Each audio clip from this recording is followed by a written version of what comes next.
ఓం నమ శివాయ నమ. ఓం శ్రీ మాత్రే నమ. ఓం కొండదేవతాయ నమ. శ్రీ సమ్మక్కాయ నమ. శ్రీ శారలమ్మాయ నమ. జాయ్ కొండదేవతాయ నమ. ప్రజలందరికీ నమస్కారము. 2026 మే నెల మాసంన ఈ మే నెల మాసంలో 12 రాసులకి స్థితిగతులు ఎలా ఉన్నాయి, వాళ్ళ యోగ నక్షత్రం ఎంతవరకు వచ్చింది, చేసే కార్యక్రమం ఎంతవరకు వస్తుంది అనేది చాలామందికి చాలా సందేహాలు చాలా వరకు ఉంటాయి. కాబట్టి ఇలా జన్మ లగ్నంలో ఉండాల్సిన గడియలు ఎంతవరకు వచ్చినాయి, మరి వాళ్ళ నామదశ అనగా వాళ్ళ పేరు బలాన్ని బట్టి చాలామందికి డేట్ ఆఫ్ బర్త్ ఉండదు. కాబట్టి చాలామంది వాళ్ళ తల్లిదండ్రులు రాయరు. కాబట్టి ఇంతకుముందు పాతకాలంలో వచ్చేసి వాళ్ళు డేటు టైము అయింది రాసుకోలేదు. కాబట్టి చాలామందికి చాలా సందేహాలు ఉంటాయి. గురువుగారు, మరి మేము మా పేరు అనేది ఇదే కానీ మరి మాకు ఏ రాశి వస్తుంది అనేది మాకు ఇంతవరకు తెలియదండి అని చాలామంది మమ్మల్ని అడుగుతుంటారు. కాబట్టి మీ పేరును, మీ ఫుల్ నేము, మీకు డేట్ ఆఫ్ బర్త్ లేకపోయినా కూడా మీ పేరుని బట్టి మీకు సమయం ఉంటే సమయాన్ని పంపించండి. ఏది పుట్టిన టైం, ఆ పుట్టిన టైం కూడా లేని ఎడల మీ ఫుల్ నేమ్ మాకు పంపిస్తే ఆ పేరుని బట్టి మీకు ఏ రాశి వస్తుంది, ఏ నక్షత్రం వస్తుంది, ఏ గడియల నుంచి ఏ గడియల వరకు నీకు కలిసి వస్తాయి, మరి ఏ టైం నుంచి మీకు అదృష్ట గడియలు ఎంతవరకు వచ్చాయి, మరి ఎప్పటి నుంచి ఎప్పటి వరకు మీకు టైం అనేది మార్పు అనేది ఎప్పుడు వస్తుంది అనేది మీ జాతక చక్రం కుండలి వేసి జాతక చక్రం వేసి చూసి చెప్పగలుగుతాం. ఎలాంటి సమస్యకైనా కూడా చూసి చెప్పగలుగుతాం. ఓం నమ శివాయ. తదుపరి రాశి సింహరాశి.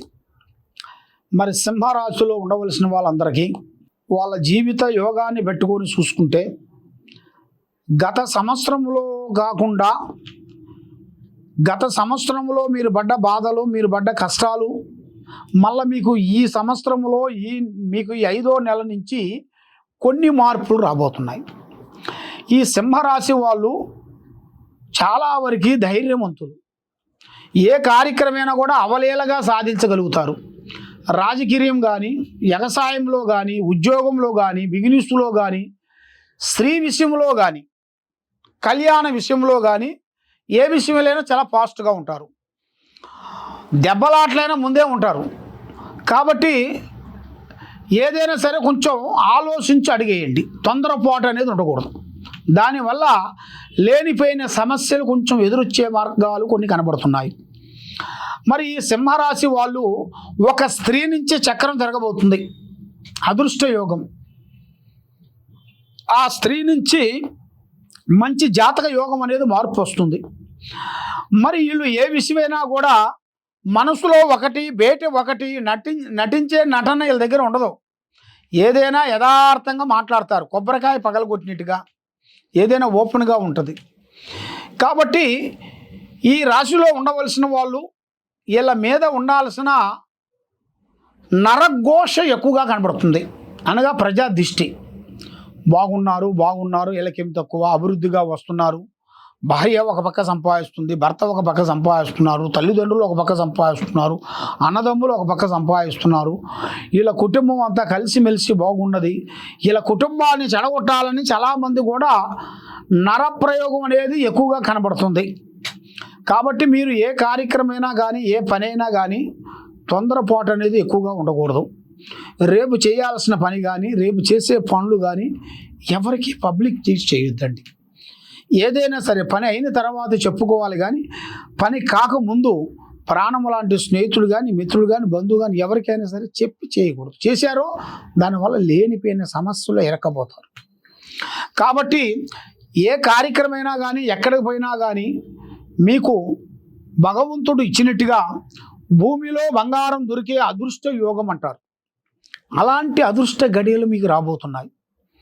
మీరు ఊహించరు, దాని గురించి ఎదురు చూడరు. మీ పని ఏదో మీరు చేసుకుంటూ పోతుంటారు.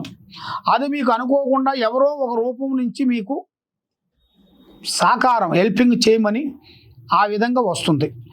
వచ్చిన కాడి నుంచి మీకు మెయిన్గా చేసే పనిలో అభివృద్ధి రావటం, మనశ్శాంతి రావటం, లక్ష్మి నిలబడటం, చేసే కార్యక్రమాలు ముందుకు రావటం, ఇలాంటిది మీకు స్టెప్ బై స్టెప్ అంటే ఒక్కొక్క మెట్టు ఎక్కుకుంటూ వెళ్తారు.